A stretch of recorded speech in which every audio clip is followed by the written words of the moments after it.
And we are live. What's up, everybody? How's everybody doing? I see a lot of people playing Borderlands out there. I forgot it's a day early on PC. I'm like, damn. Or you could say a day late on console. I was going to play it on PS5, but I might actually get it on PC. I might actually think about doing it. You should. Your PC is better than a PS5, so you really should, you know? Shout out to our Discord, Ghost Reaper 362, Scarlet Maddie, Tajo Trade, Zombie Pops, Kilvin. Welcome, everybody. And thank you, everyone who's in our Twitch and YouTube stream as well. I think we why pay more money on a less capable system? Because you can get it cheaper on PC, and it's better on your PC than your PS5. What do they give you on Green Man? Do they give you like a code? It's 15% off right now. I can help you with it offline. Okay. It's really easy to go. Cool. Mm-hmm. That sounds good. All right. Let's do a podcast. Get a sip of my little tea here. Let's get into it. All right, here we go. 3, 2.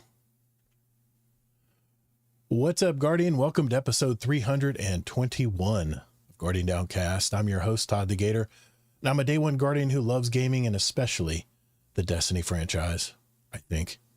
We're the podcast that's all about your stories, your community, and your destiny. For those of you who may have just discovered our podcast, we're a weekly gaming show with an emphasis on the Destiny franchise. We like to sprinkle in some entertainment and other topics of discussion relating to our hobbies from time to time as well.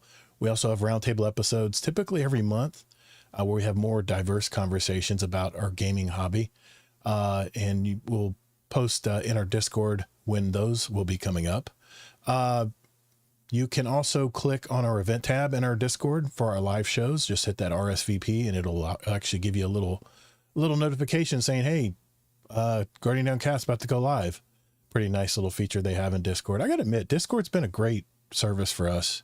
I have no problem paying our fees to Discord every month for our community. It's been a fantastic. I really, knock on wood, we have not had too many issues with communication or anything on Discord. So got to give them a props. Just remember, we go live every Thursday nights, 9 p.m. Eastern time, and we have the replays in my Twitch channel and on my YouTube channel. That's Todd the Gator. That's TODDTHEGATR. And if you do stop by there or watch our replays, make sure to throw a follow or a sub there, and that way you'll be alerted to when our shows go live. I have my co-host from the great state of Utah, Mr. Kingsley Mack, with us again tonight. How are you doing, Mike? Hey, I'm glad to be here tonight so I can get out of the real world and talk with you. So glad to be here. Thanks, man. Thanks for being here tonight. I might need support group tonight. I might need support tonight. In this gaming is not stressing me at all. So I'll be the I'll be the upper tonight. Okay. You can mention that thing we were talking about before the show if you want, by the way. In this episode, we're going to catch up with our week, of course, like we always do, and see how we're doing in Destiny and life. I have one movie review that I'll talk about. As usual, I report on any pertinent information from this week in Destiny from Bungie. Really curious what Bungie has to say this week. Next, we're going to go over our initial impressions of the new Ash and Iron seasonal update, and more importantly, our opinions on the Bungie live stream event that went live last Tuesday at 12 p.m. Eastern. If there's any questions from our community, we'll be sure to answer those later in the show. So if you do have a question for us tonight, head over to our Discord, discord.gg/Guardian Downcast, and go to our podcast questions channel and enter them there. And when we get to that part of the show tonight, we'll read off any questions, if we have any, and mention anybody who's put questions in for the show tonight. Then finally, we have our question of the week we're going to go over. This is a survey I put out every week, typically. Usually a kind of a survey about something Destiny related or something in our gaming industry related. And usually I'll share the results of that and read off any comments that our Discord members posted as well. All right. So if everyone's ready, let's roll. Well, Kingsley, man, it's been a bummer week. I got to admit, it has just been a downer week for me, but I'll go to you first, man. What's going on with you this week, man? Catch me up. Oh man, this week for gaming has been pretty amazing. I started, because we're going to talk about Destiny stuff later. Yeah. I started the new season of Division 2 called The Pact. and I'm still newer in the game. And so it was kind of fun. This is the first time I've started a new season along with everyone else to Mm-hmm. kind of, the last season, I didn't really bother catching up on trying to do the season pass or all this stuff. But the nice thing, like I mentioned before with the Division, is even after the seasons are gone, they don't remove the content. You can still go to the old bosses and defeat them. Right. I mean, of course, the season pass bar is gone because they come up with a new one. Every game does that, but the actual content is not removed. And so it's just been fun going into it along with everyone else and just kind of experiencing it from day one. They do the thing with a lot of other games do, where if you buy the enhanced season pass, which I did for $10, instead of just the free one this time because I wanted to check it out, see how it works. They give you some e-credits back, so you don't get quite the $10 back, but if you pass I think you get like $6 or $8 back, so that the next time you buy it, it's that much cheaper eventually. So kind of cool. So if you play the game, you're like earning rewards for playing the game. Okay, nice. Yeah, I've been having a lot of fun with that. And then today I started up Borderlands 4. Gotta hear And it it. is good. And I wasn't worried. I haven't played a lot yet, but like I've looked at the reviews, already watched a few video reviews from people. I could tell right away when I went into how they laid out the menu systems this time with the skill trees and the weapons. And I didn't even have any complaints about Borderlands 3 or other games, but they did it very clean for like how many systems are in the game. It doesn't seem overwhelming, which is really nice, so people can hop into it quickly. Yet when you want to start doing all those fun upgrades and stuff, they're there for you. So the art style is same as ever. Like maybe the graphic fidelity is like 10% better, but you can't really tell in a game like this because it's purposely made cartoonish. Yeah. But I can still tell like there's some polish, there's some little like lighting effects that are slightly better. For those, we've had some discussion in the other games channel today. There's some rumors that the system requirements were super high for Borderlands 4, and I don't know how that started. I think it actually started something with someone was looking at the processor requirements and they weren't reading the fine print very well. But if you actually look at the details, the requirements aren't that bad. They're a lot lower than other new games. So you don't need to worry if you want this game and if you don't have a brand new PC. It works well on older PCs too. I mean, at some point you got to have, I think the minimum was like a 2070, which is pretty old, and or like a Radeon. So that's GeForce, and then like a Radeon 5700. But like those are all pretty old cards and at this point. So if you have anything better than that, you're going to probably be okay. But yeah, enjoying the game. I was not worried about it being a great game, and everything I've seen so far, it's like, yeah, man, this is fun and excited to experience it some more. I also finished the final episode of the Dexter season finale, of course. Oh, That was last Friday, okay. the day after our last recording, and it went out with a bang. It was good. Okay. So it's all done. Yeah. That season's out. Yep. Now And I'll then jump in. season 2 will probably come out like next spring or summer, because it's doing really, really good. So they'll keep that going for a while. And that's about it. But tons of video game stuff going on right now. I delved a little bit into the Silk Song game, and I love the art style, and it's a fun game. But like one right now that's definitely gonna be lower on my list compared to like Borderlands and the Division and stuff. And but yeah, gaming is top notch right now. I mean, unless you only like to play one game and will never consider anything else, there's plenty of good games you can play. So I got leave it you, at man. that. I got you. Well, good to hear, man. Yeah, there's been some tragedies in the nation lately, and it's just been a weird week, man. It's been a crappy week for me, and that's not even including the Ashen Iron launch that really had me spinning for a while there, and we'll get into that. But I heard in podcasting circles that a pioneer of podcasting industry passed away this week. You all have probably never heard of this man. His name is Todd Cochran, but he was a co-host of the New Media Podcast, which is a podcast for podcasters. And I've been listening to that show for probably 3 years now, and always appreciated his honesty in podcasting field. And He was also the CEO and founder of Blueberry, which is a major podcast hosting platform out there that just for the record, I don't use. I use Libsyn for my podcast publishing. He was only 61, and it just really sucks to lose someone like that way too early in his life. And he was such a positive force for independent podcasters out there. So I wanted to at least mention his name today out of reverence, because a lot of the people who really knew him well have already done a tribute to him. But I figured I owed him that, to at least mention him, that he was in my thoughts this week. And it just bummed me out, man. That man is not very old at all. And it was a fluke thing how he died. I won't get into any specifics out of respect for his family, but it was very sudden and unexpected, to say the least. Gaming. I not much. I haven't really done much in gaming this past week, other than I did get all my 2 alt accounts. I remember I mentioned in the last week's show that my 2 alt accounts, I got the reward passes complete right before Ash and Iron dropped. I have not played any Destiny Rising. And, you know, Kingsley, I was listening back to our conversation about Destiny Rising last week, and I kind of reflected on it. And I know I had a lot of excuses last week for why I was not playing Destiny Rising. And I think the great D Infinity said it best. And I just kind of nodded my head when he said it. I have enough Destiny in my life right now. I got one Destiny game, and I really don't want to get into another Destiny game.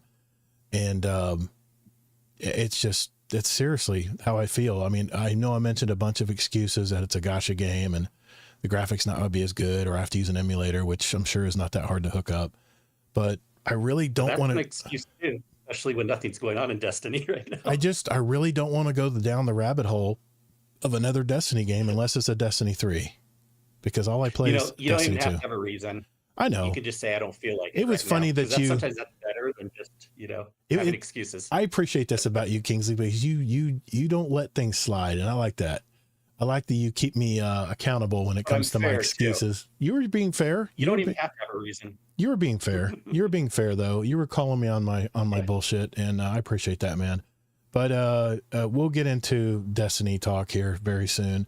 Entertainment-wise, I did want to mention my wife and I saw one movie at the theater this last week. Using my AMC Stubs A-List membership, of course.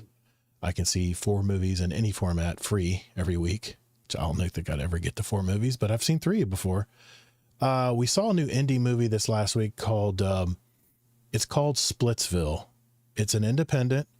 It stars Adria Arjona. If you remember the Andor's girlfriend, if you watch the Andor series, that's who I'm talking about.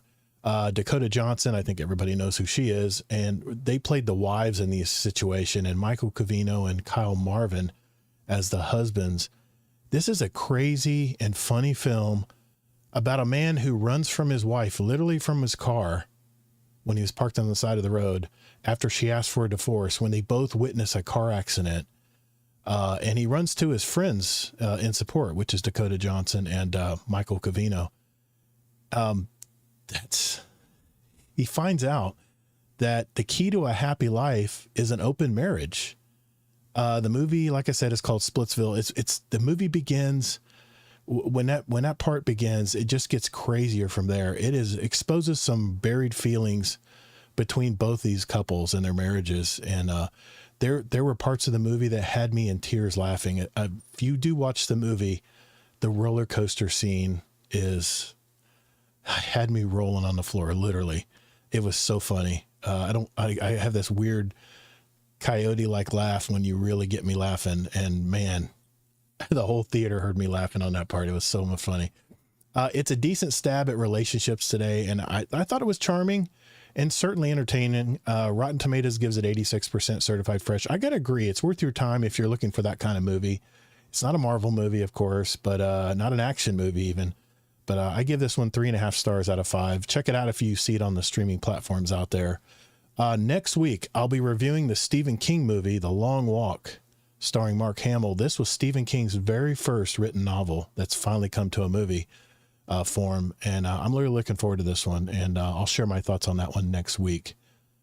But other than that, Kingsley, I'm ready to talk Destiny, man. So all right. Let's get into it right after this break. That's for our podcast listeners, guys. Sorry for the breaks in the live stream, but I do it that way so our podcast has a place where it seems like it changes. All right, Kingsley, we can't avoid this topic anymore. It's been a kind of a glaring issue this week, but I want to start out with our impressions of Ash and Iron, and of course, after that, the Bungie live stream.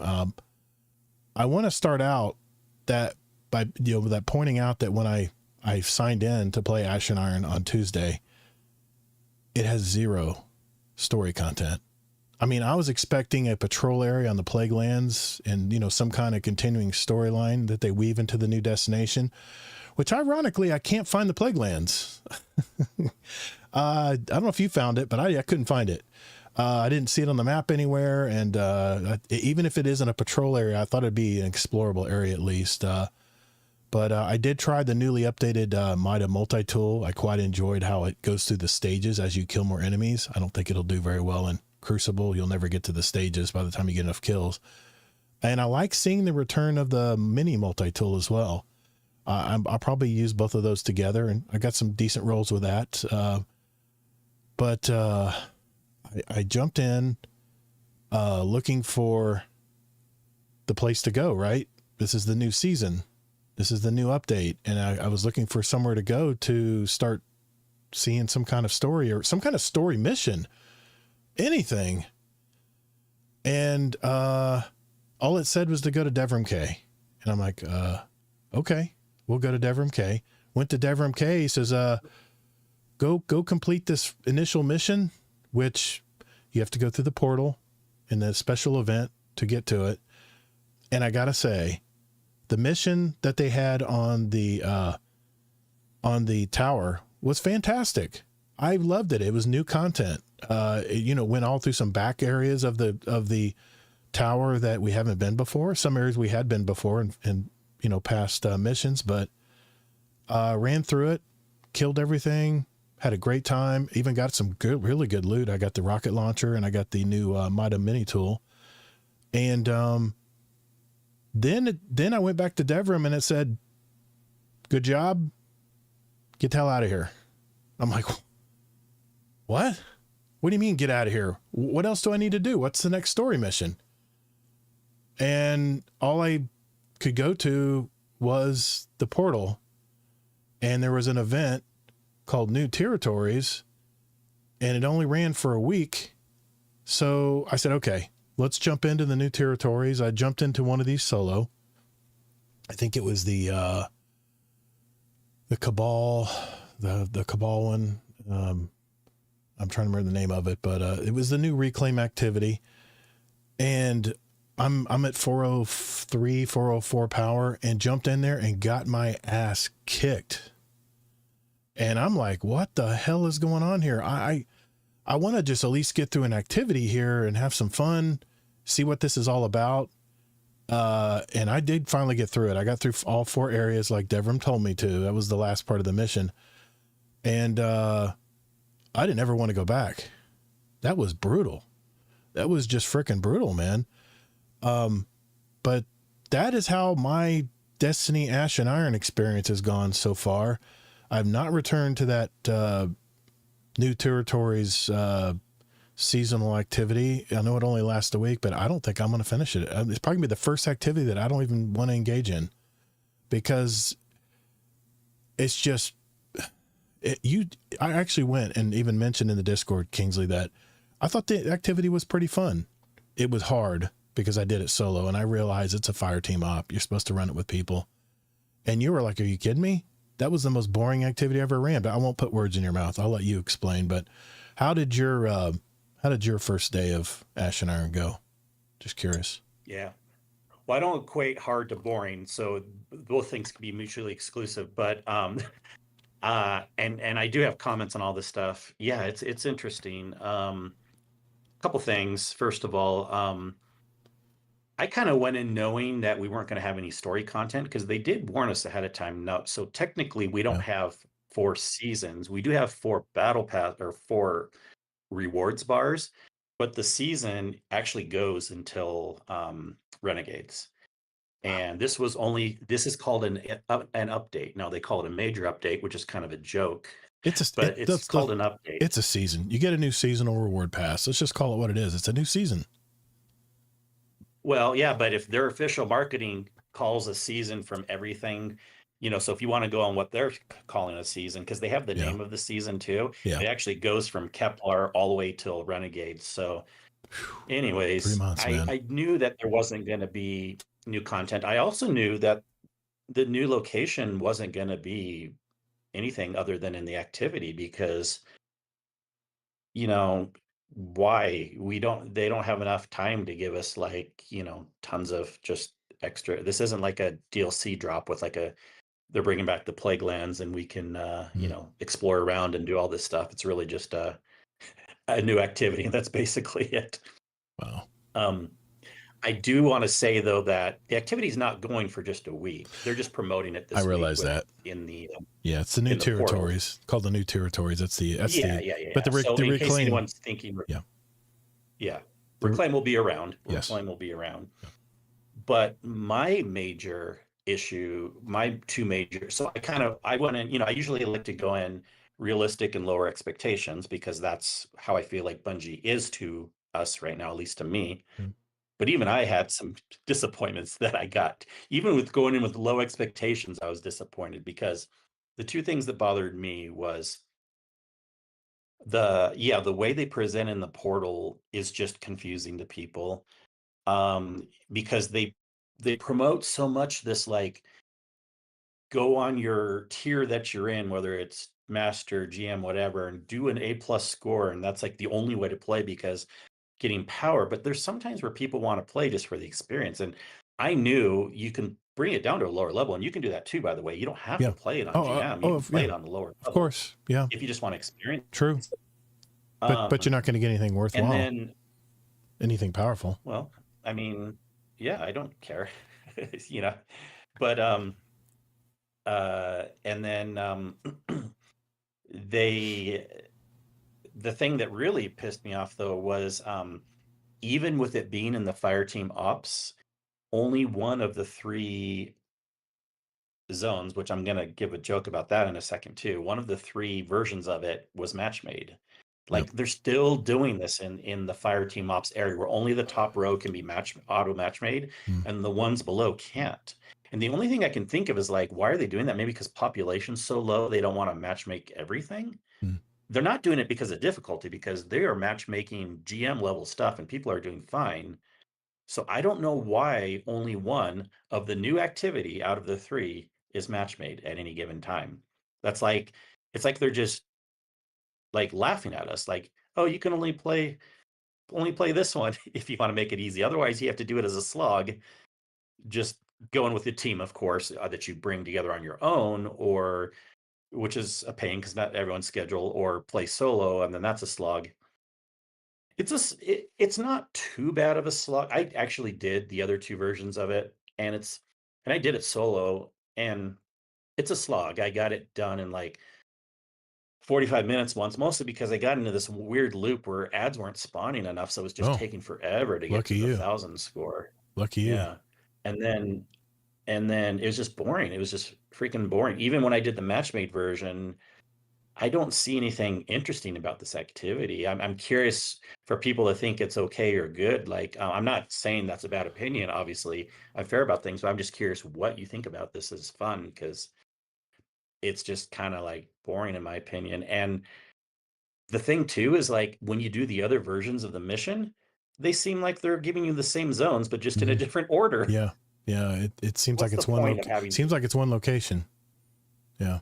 Well, no, there's 3 locations, but but when you're playing the activity, you go to 3 places anyways, right, or 4. I guess there's a boss area. I forget how much total it is.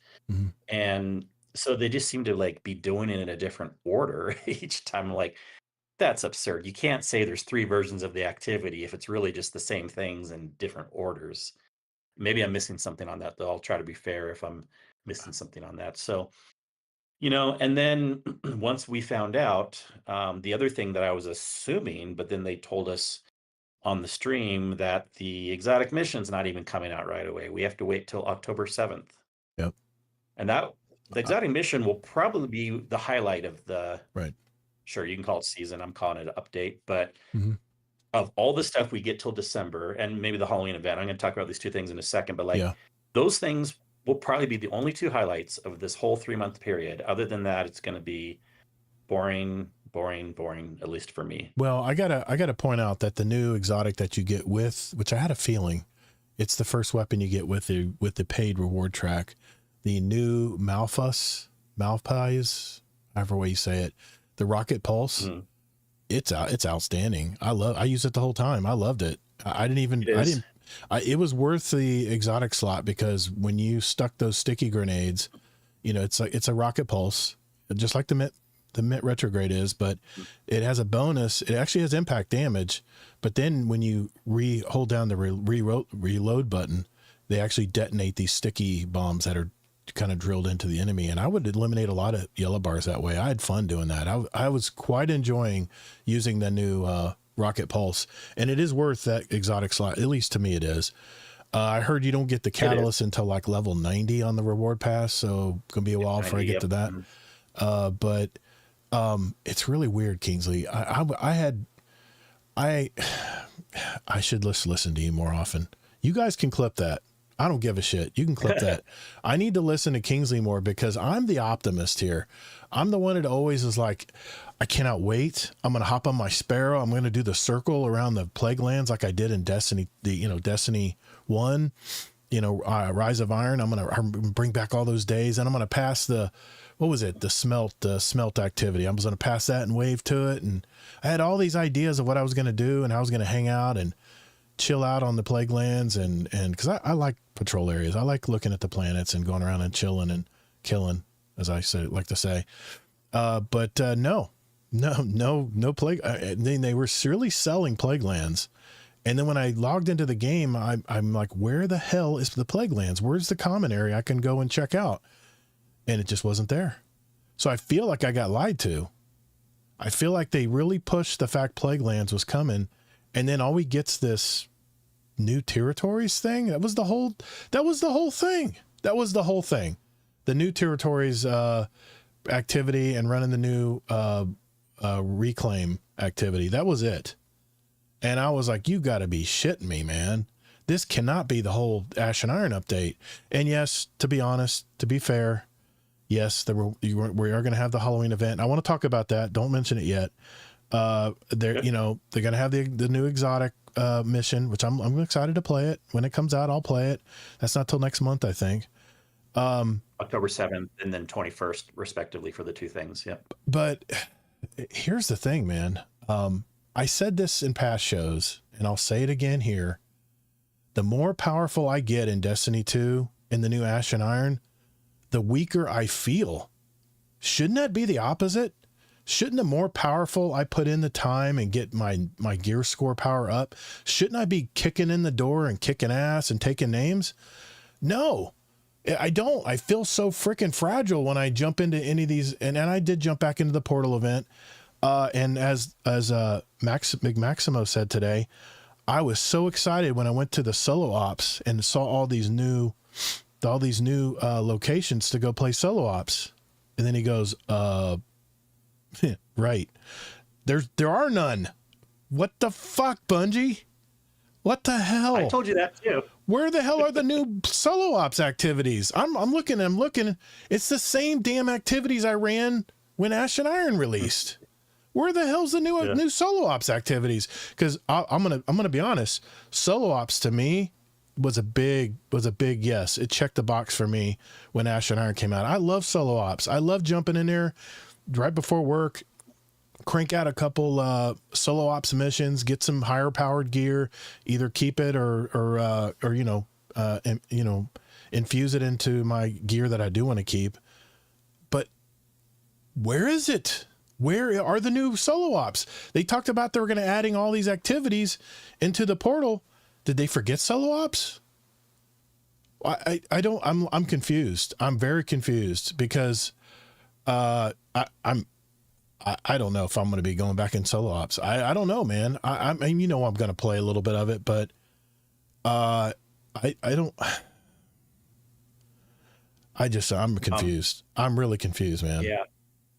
One thing I do want to get some clarification on, because you keep mentioning the thing about feeling less powerful when you get higher number level. Isn't it the thing though, like it's only a certain time, like around the 30s or the 70s, and then it gets easier again? Because that already happened No, between 200 and 300. once you So hit 400, man, it is you're in the Grandmaster playlist, and every game.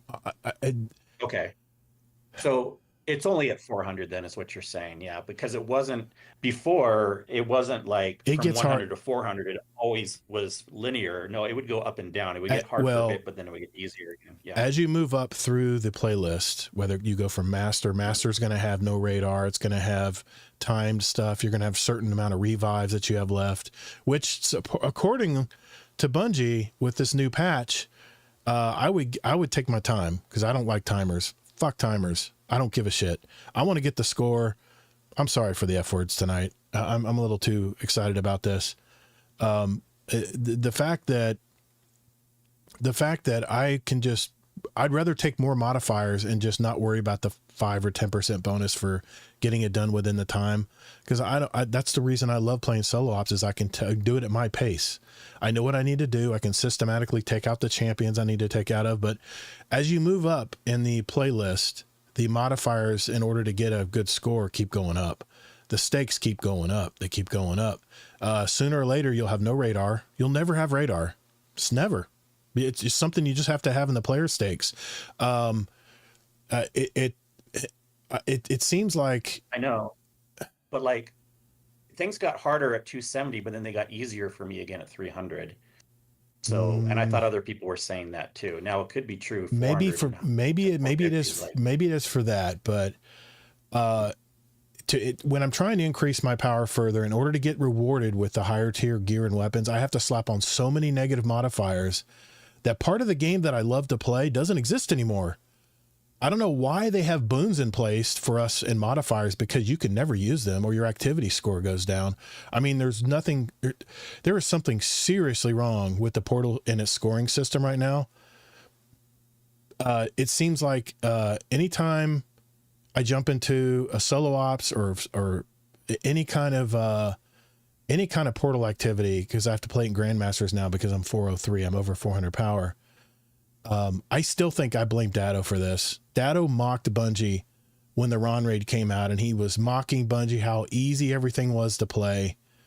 And I swear to God, I think that really pissed off Bungie devs because it seems like today it's gone all the way in the other direction. You cannot have fun and play anything to grind gear now. You have to fricking sweat every fricking game, man. It seems like every game I jump into, Kingsley, I'll just give you an example here. I have to have, I have to play with no radar. I got to start with 0 ammo. I got to go to orbit after losing all my revives. Getting slowed when I'm punched, fire dropping from enemies when I kill them, not to mention the loads of champions and special enemies with more banes to hurt me. I think I'm just going to shoot some bad dudes in Borderlands 4 instead for a bit. I'm still working to 200 on my alt accounts, and I'll jump in and do my bounty runs with, for powerful Ingrams every week like I did before Ash and Iron dropped. But I'm good, man. I think I don't think I'm going to be worried about powering up beyond for my 403 unless Bungie seriously makes some changes. And that's why I put the TWAB after this discussion tonight, because supposedly they talk about things they're going to do, which I really can't believe what they say anymore until I see it. This time they'll actually do it. I'm not going to believe anything until I actually see it. All the bugs. There's millions of bugs. Oh my God. Came out. I think the scoring system in Portal right now is a bug because they confirmed. Yeah. But anyway, they confirmed that bug along with a million others. Now I do need to say on the Ron thing, that's not the reason. That's not the easiest raid at all. Vault and DSC are easier than Ron. In fact, Ron, I keep saying this a million times. Everyone has an impression that Ron's an easy raid. No, it's just easy for the mechanics. The ad control is actually harder than a lot of other raids in that. And if it was the easiest raid, I wouldn't see raid groups trying to farm the last encounter and have issues. And I still see that all the time. where they can't just farm it easily like you can on Vault of Glass. They'll fail and they'll fail and they'll fail. And then, yeah, so if it is not the easiest raid by any means. I promise you Well, that. Kelvin kind of nails it in the Discord chat. He says that negative 50 delta in Grandmaster makes it an absolute slog. And by the way, I forgot to mention, it's a negative 40 or negative 50 or a negative 60 delta in order to get a score now in Grandmasters. It is utterly ridiculous to have to play at negative 60 to everything around you. That makes everything a bullet sponge. Even your red bars, you have to use finishers on just to get them out of the way. It is so ridiculous right now. Like I said, you know what? That's why I got my red hibiscus tea tonight, because I knew my blood pressure was going to shoot up. This is going to counteract it at least a little bit. But it's Tajo even mentions making lock loadouts. You can't crank activity score without having lock loadouts. I forgot to mention that. You can't change any of your gear in the mid activity. And Banes are harder than champions. Yeah, they are. I have some of them that I like on the moon. I'll be standing still trying to plank away at a anti-barrier champion, and then all of a sudden the floor is freaking lava. I got to dance around, and sometimes I've even died from it, where I get trapped in a corner and I end up dying, and I'm like, well, there goes a revive. So then I have to make sure I kill that, go back and kill. See, I know a lot of people breeze through here. They don't kill any of the champions. They do whatever you have to objective wise and move on. I was watching Jixer Clyde play the other day, and man, he's really down in the dumps too. And he just breezing through the K1 area on the moon, the activity, the K1 dungeons or whatever, the lost sector. And he'll just take the back door in and not even kill any enemies. Just he'll unblock the satellite dishes and then just move on to the next one. And but I always like to get the that main objective done to get the extra points, because that really is the difference between a C and a B plus or an A even. But it's just a slog, man. I don't want to play at a negative 50 delta every time I jump in to just crank out some stuff. That just is not fun to me. I mean, if I wanted to play Grandmaster Nightfalls all day, then I would have played that long ago. I don't really care to do that kind of stuff, but I don't know. Any other thoughts on this, Kingsley, as far as your first day of Ash and Iron, or first week? The only other thing I'll say is I'm kind of having a prediction. It goes along with something else that we'll slightly talk about later, that within a year's period from now, or maybe at least a year's period from Renegade, that basically everything with powering and the portal system will be completely different or gone. You think so? Yeah, you're staying by that statement. I remember you saying that on a couple shows ago. You think they're going to dismantle all the portal and the grinding and stuff? Well, I don't know if I'm not saying like portal will be totally gone, but it'll be totally different. That's what I said. See, and the power leveling thing too, because I have to give a little preview. Power is not going to matter come Renegade for tiered weapons, and we'll get into that later. But they're already making all these changes. They're just going to revert everything, and then all this work they went into was for nothing. I'm not even thinking about tier 5 stuff right now. I'm just trying to survive these encounters where I can at least get something for for my time putting in.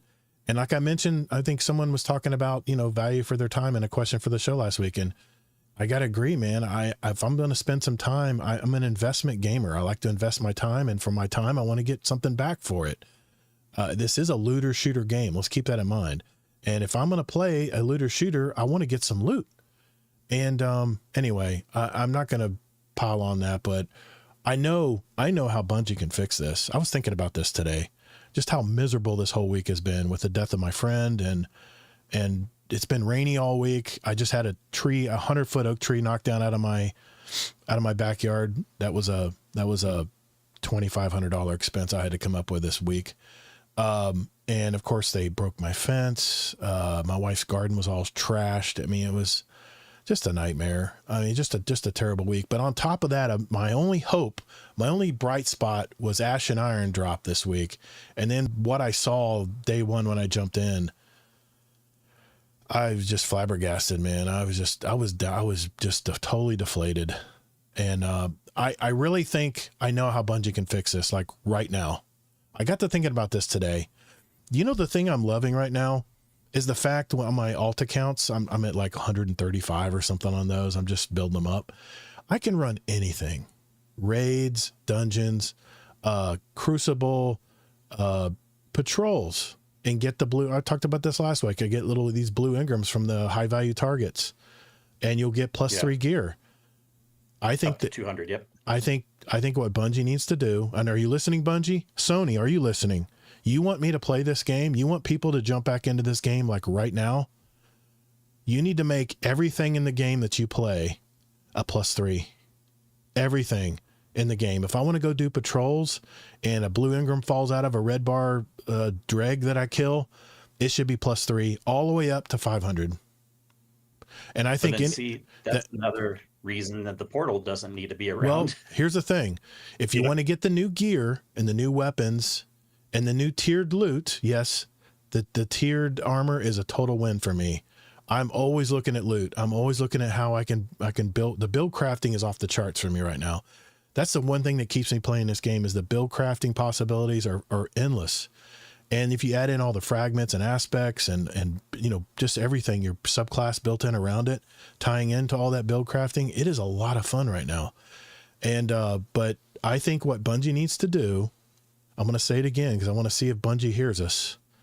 Make everything in the game. When you guys play your raid that other night, I don't know what raid you were playing.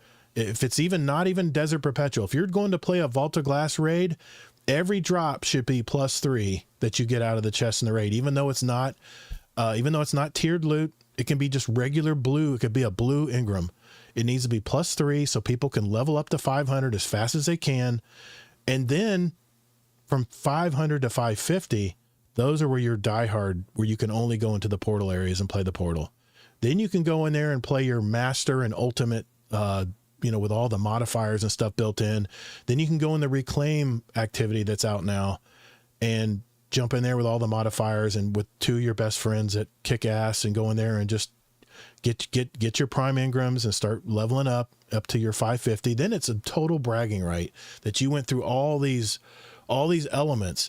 But the problem is Bungie's throwing all of this high level play to just us plebs, us casuals that are just trying to get up to 500, up to at least be able to get tier 4s even right now.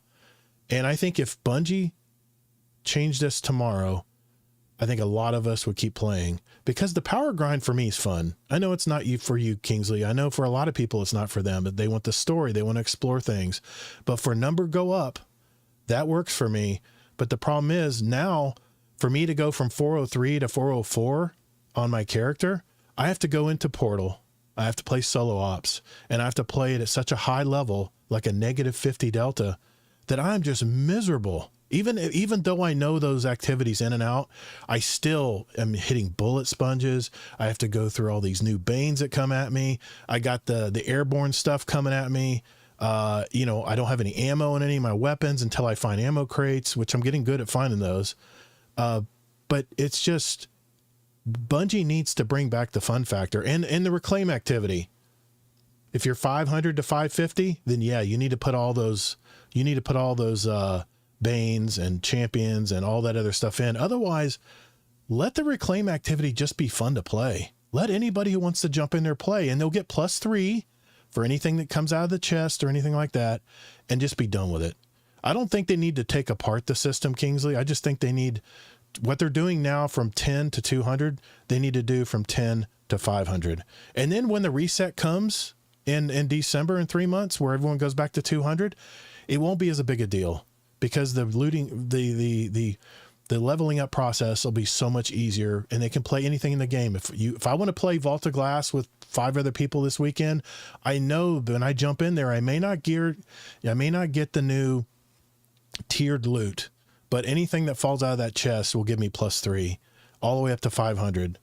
And then from 500 on, like Tajo and a lot of the guys out there that are really hardcore playing this, then start throwing all the Banes and champions and no start ammos and fire at your feet and freezing when you get punched and no radar and all that. Let them get into that, because that was what Nightfalls were. Nightfalls were those people who are really high power level and really love the challenge of doing the Nightfalls.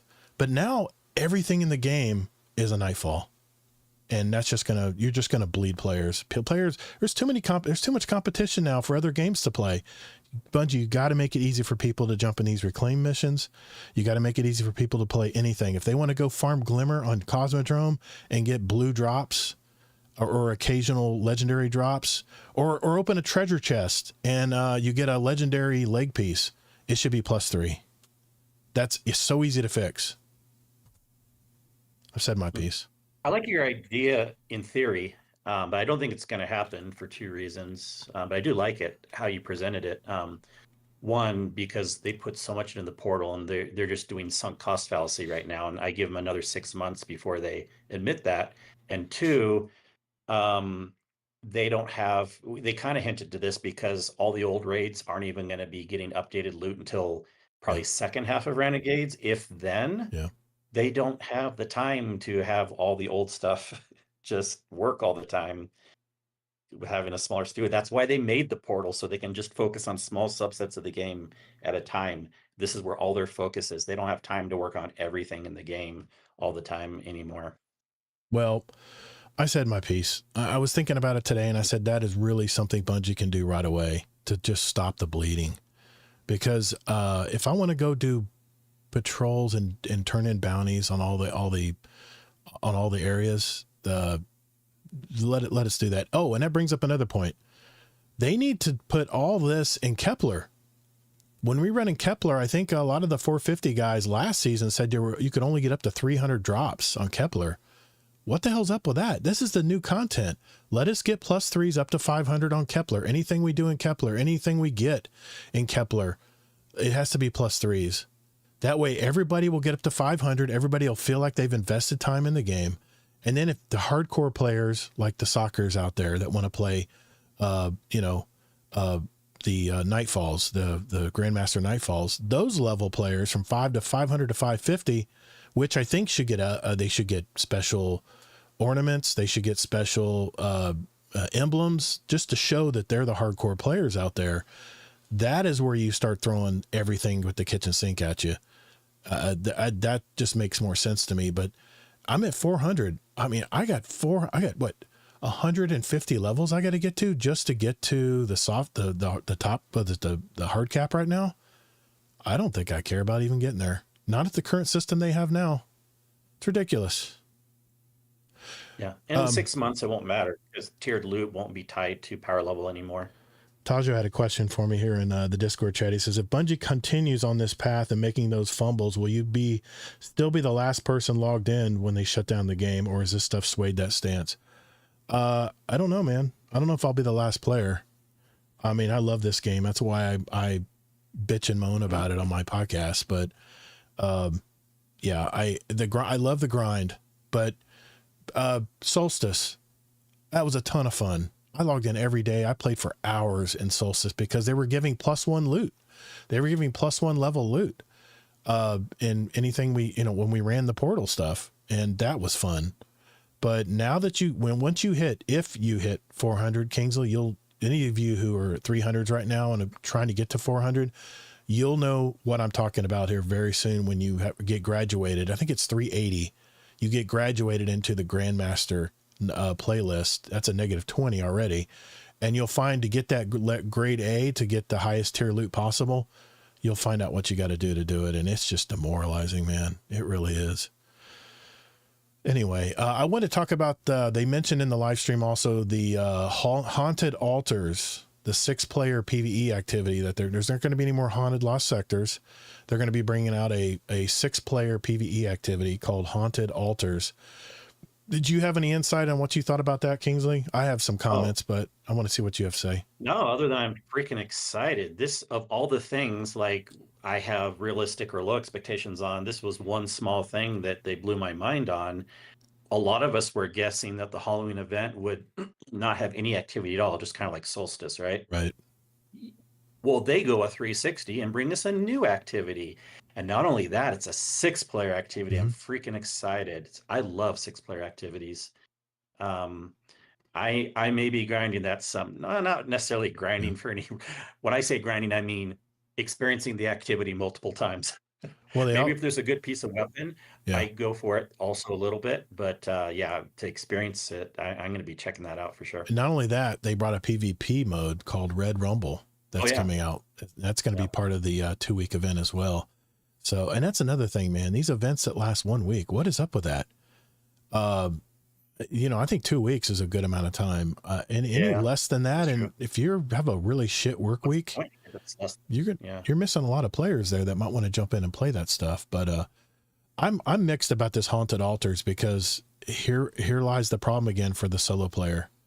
I would rather go play Haunted Lost Sectors and farm them for loot and to get whatever materials I needed to, move my track along and get the new mask or whatever it is. But now it seems I'm going to have to play in a 6-player activity in order to enjoy myself in Festival of Lost. And it might be the opposite effect for me. I may actually either bow out or just have a night where a bunch of us just jump in and start playing the activity. I don't know how I feel about this, but I was a little worried about that because unless they make a single player version of this activity, I don't know. Not everybody has a 6-player fire team that No, they it's can auto put together. match made. It's Gonna be match auto made. match made. I realize it's match Yeah. made. I understand it's match made, but I've not had the best luck with matchmaking. I know. We've been over this in the past shows, but I'm not a fan of matchmaking. I'm not. I'd rather jump in with 5 other friends of mine that I can BS with and have fun with. But when people don't even know, like the reclaim activity, I'll give you for instance, people jump into that match made. Some people have no clue what they're even supposed to do. Or some people may be running around looking for the data pads and bow out and just bail. There's a lot of problems you can get with matchmaking against randos. And I'm just cringing just thinking of this activity. Yeah, you chalk that up way too much. Like in all my, I match make way more than you, and I'd say it's a bad experience at most 20% of the time. You know what I'm gonna do? I It works. might stream it one Well, night. yeah. One night I might just stream the reclaim activity if I'm playing it, and just just publicly show my experience with random 6-player events and see what happens. Well, that's a Well, 3-player that's a 3-player event. activity. So yeah, Right, yeah. I'm just curious because I've been watching streamers doing matchmaking as well, and they've had their ups and downs with it as Tajo well. agrees with my 20% comment. Thank you, Tajo. Yeah, maybe so. Yeah, 20%. That's still too high for dealing with griefers It's and not too high. people don't know what they're doing, and killing all the enemies before the objectives are done and not getting the score you need. If Bungie could have 20% less bugs, we would all be happy. Yeah. 20%. Well, Yeah, not that any much. other comments on the Ash and Iron based part of the live stream, Kingsley? No. It's not affecting me as much because still, even though some things surprised me on the bad side, I went in knowing that I wasn't expecting much from this update, and then I'll look forward to coming back in October for the exotic mission, and then definitely for the Halloween event. I may not like the 6-player activity. I've liked most 6-player activities in the game, but I haven't liked every single one. So we'll see when it comes. Okay. Well, when we come back, we're going to talk about the positive things from the live stream event. Be right back. All right. Yeah, I don't want it just to be a doom and gloom episode, so I definitely want to talk about now the Renegade stuff that they talked about because there's a lot of exciting. Not actually positive for me. It isn't? Okay, well, that's why you're here, man. Because I think you're going to get fooled again. I don't know. I'm a little more positive when it comes to that, but remember all the positive things you were about Kepler that didn't come to pass? Well, Ash and Iron. See, I mean, Ash and Iron, what they talked about in Ash and Iron got me excited, but Maximo wrote somewhere in the Discord that he's not going to get fooled by Renegades. I think Renegades will be fun. I got very much Forsaken. I got Forsaken vibes. That, yeah. I got Forsaken vibes when they were talking about this, but anyway, let's go and get into that. Here we go. Yep. 3, 2. All right. I mean, I don't want this podcast to be all doom and gloom because I mean, I'm still the eternal optimist when it comes to Destiny 2. There was some really good news that they did announce. It depends how you look at it, I guess. But for me, I thought it was outstanding. Is what they shared about the new Renegades major update, seasonal drop, whatever they want to call it. I don't care what they call it now. That's coming December 2nd. And what they actually mentioned was that the way they described it is where the Star Wars story and the Bungie story collide. And when I saw the live stream, the Vidoc was fantastic. Thank you, Bungie, for putting out another Vidoc, because I love Vidocs. That is, to me, is still the best promotion to get people excited about your game, is doing the Vidocs. And I thought it was well done. They talked about how there's going to be all kinds of new stuff in this game, new story, new settings. They talked about key locations are going to be Mars, Europa, and Venus. Venus is coming back. To what extent, we'll have to see. I mean, they said Plaguelands was coming back, but look what we got. Which is going to recommend, which is kind of reference to Dagobah, Hoth, and the Sarlacc pit. You know, Jabba the Hutt's slave ship, sex ship, whatever you want to call it. I saw that in there too, which was I thought it was awesome. And how the Drifter is going to be probably the main character or one of the main elements of the story going for Renegades, without spoiling too much. But the hub was called The Last Frontiers. There was a holo map that you would pull up, and you had these 3 things that you could do, 3 activities. One was called Bounty Hunt, one was called Sabotage, and a third one was called Smuggle. So those are the 3 main objectives you'll be doing in Renegades. You'll either be hunting for play, getting reward for bounty contracts. You'll be going in and trying to destroy or sabotage something on the enemy. And then you're going to smuggle, which is probably something where you have to, steal something from the enemy here and fly it home or something like that. But the thing that really got me excited, Kingsley, was the underworld aspect of it. They called it the syndicates. You're basically going to work for these underworld bosses, which gives me, like I said, it gives me those Forsaken vibes of when we did stuff for, what was the big guy, the big, Elixir guy, he sold you stuff. You could exchange stuff with him. What am I thinking of here, Kingsley? Chat, help me out. You claim to love him and you don't even know his name. Well, his name is Spider. Yeah, Spider.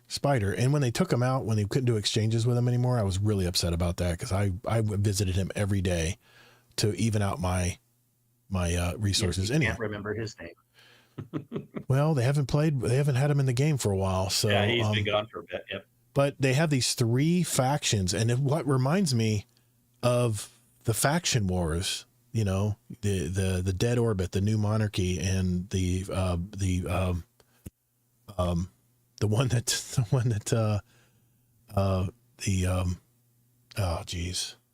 that was a 3rd faction that was had Mara Sundaresh, not Sundaresh, but as the boss. Anyway, it'll come to me. Chat will help me out, hopefully. Anyway, you had these 3 factions that you could actually pledge your allegiance to in Destiny 1 every week, and you would get, when you went and did stuff for them, you could come back with your legendary coins or whatever it was back then and buy the weapons that they were selling, which always kicked ass. The weapons were badass, especially Dead Orbit. Dead Orbit stuff was always really cool. But you have the Pikers, which are these Elixir biker gangs. You have the Totality Division, which are the Scion-led bosses. And then the Tharsis Reformation. These are Vex offshoots that decide to think for themselves instead of the hive mind, which I thought that was really cool. And there's basically a turf war going on, and you're trying to build up notoriety and influence as kind of the end game power. So by doing these 3 activities I mentioned, you'll gain influence and reputation, I guess, for these 3 syndicates. And I think you have to decide which syndicate you're going to work for. But this had me really excited because there's, I guess the way the story goes, the enemy is the Imperium, where they have this big, powerful weapon that they're wanting to use. And I guess part of the story is we have to go sabotage or destroy this weapon. And then it ties in with the factions and everything else. But you'll have, but the bounty hunting, you'll have jobs available across all these locations. It kind of had extraction shooter mechanics, like PvE extraction shooter, where you would do your mission and then get in the ship and get out. Hopefully, no timers.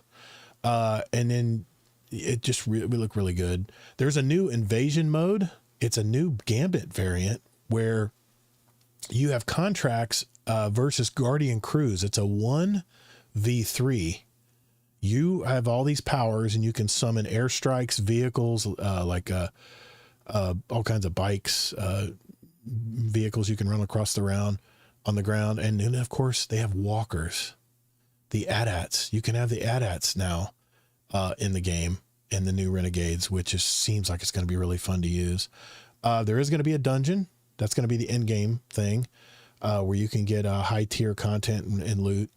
They're going to have new abilities. You have these earnable powers. You have, like I mentioned earlier, you have airstrikes. You can drop Cabal pods.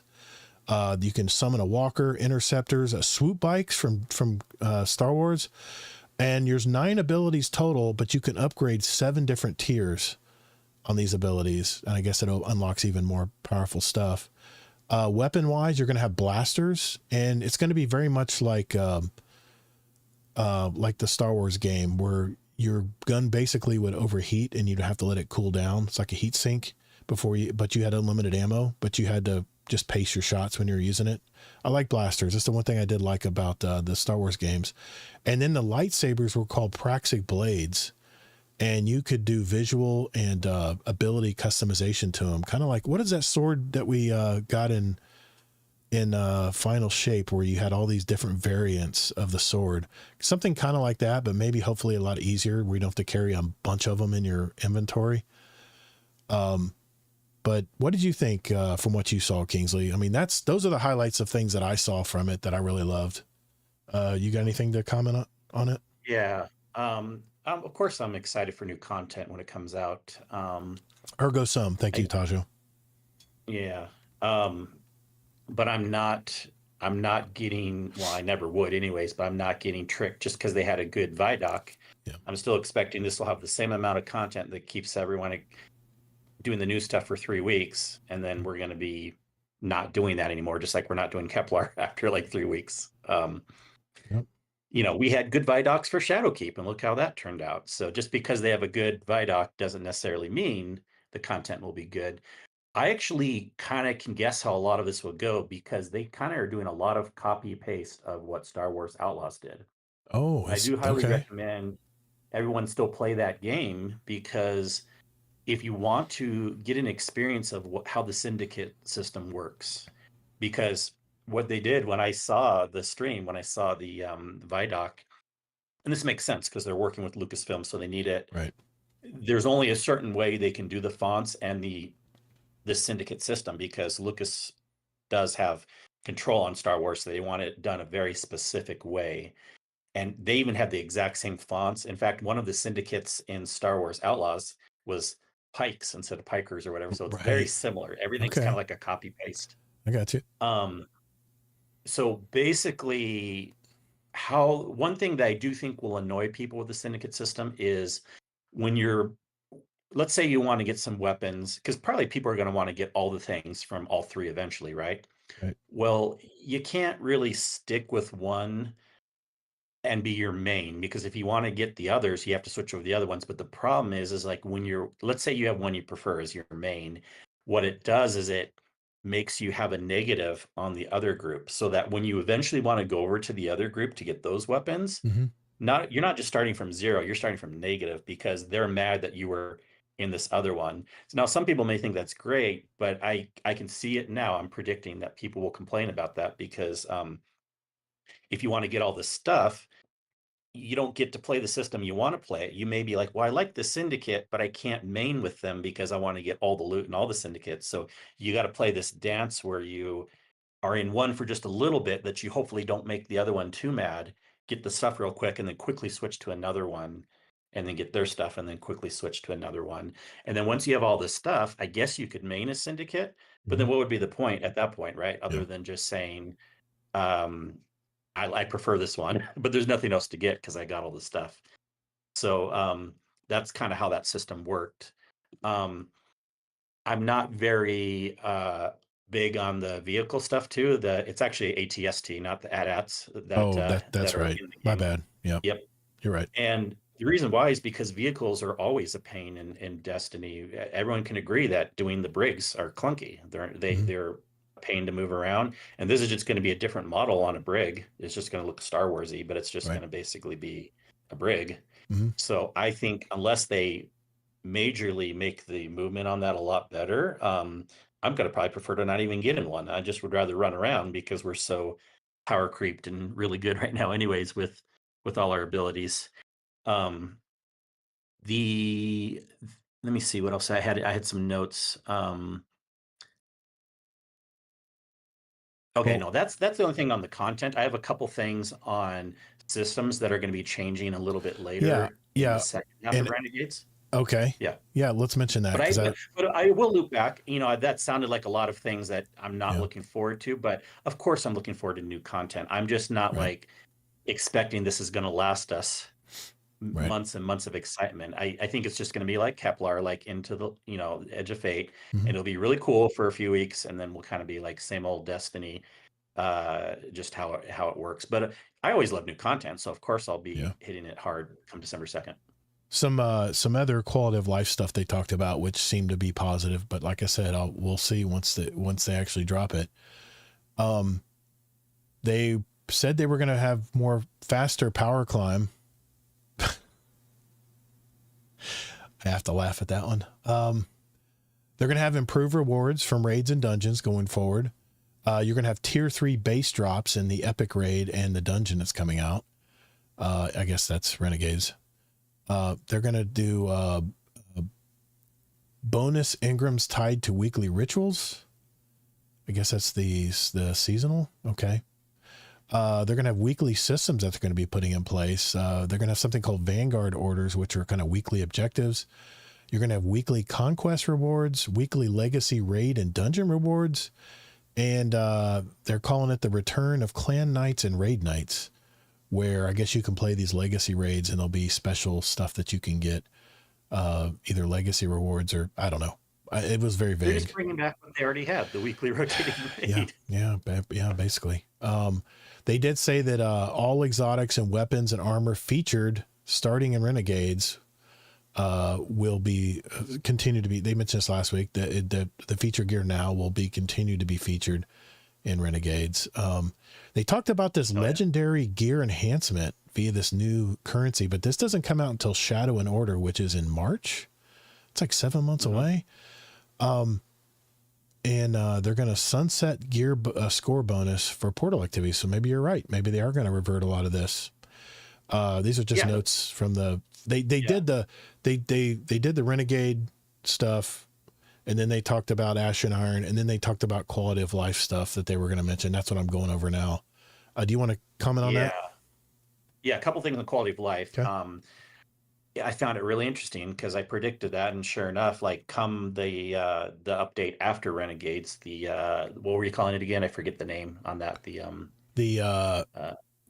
what are you talking about? The March one. Oh, the March one.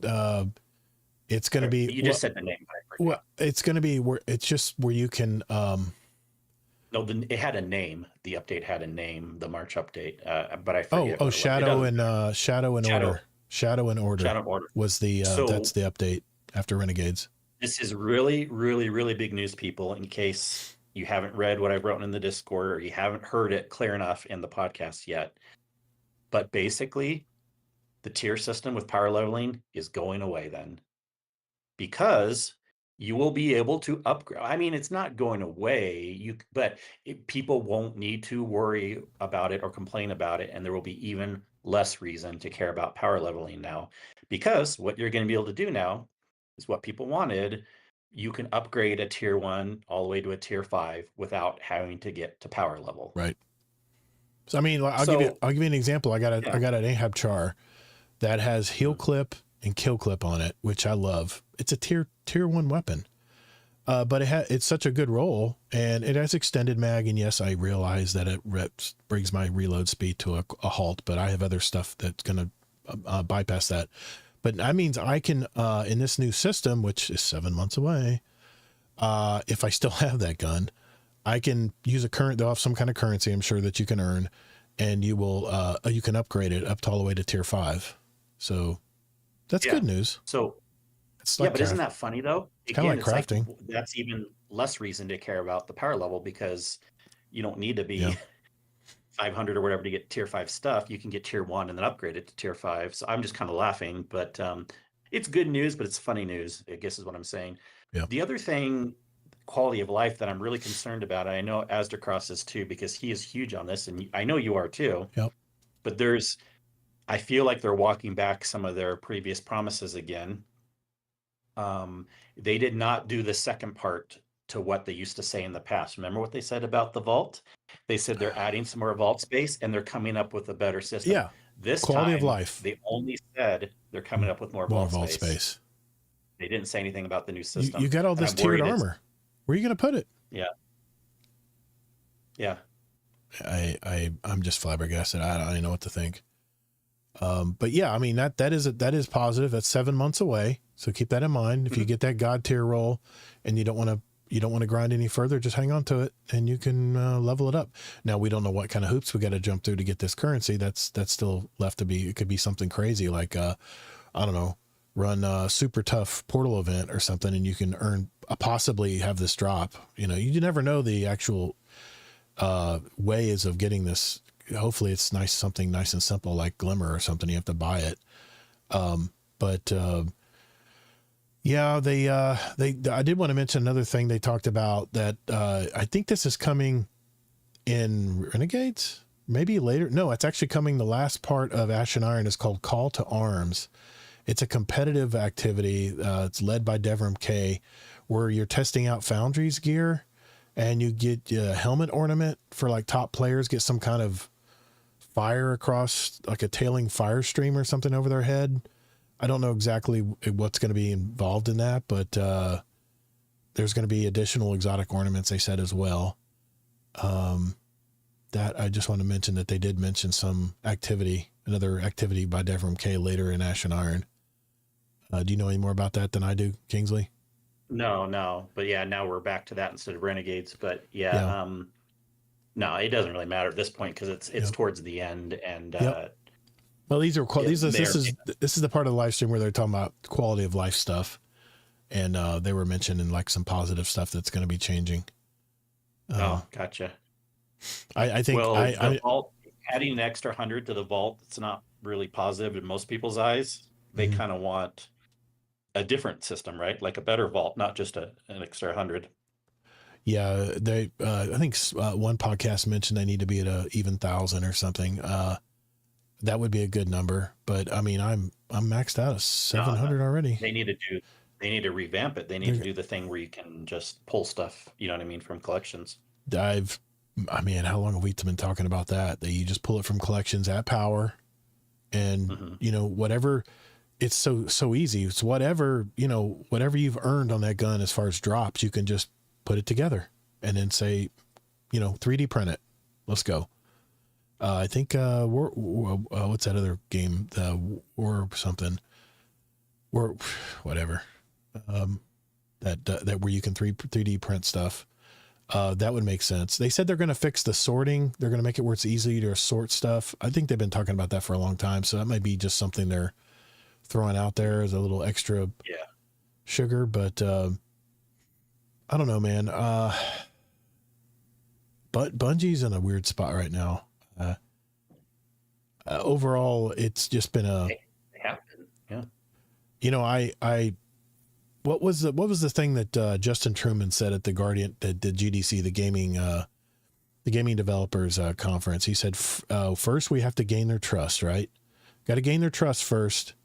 Then once we gain their trust, then we can start to monetize. Holy crap. It's like they got the cart before the horse these days. They got all this fantastic gear in Eververse that you can buy for silver. But here's the thing, Bungie. If nobody's having fun in your game, no one's feeling powerful, no one wants to play the game because it's way too hard, way too taxing. There's a difference between hard and challenging. Challenging means you have to solve a puzzle or something. Hard means you got a bunch of bullet sponges and unnecessary difficulty.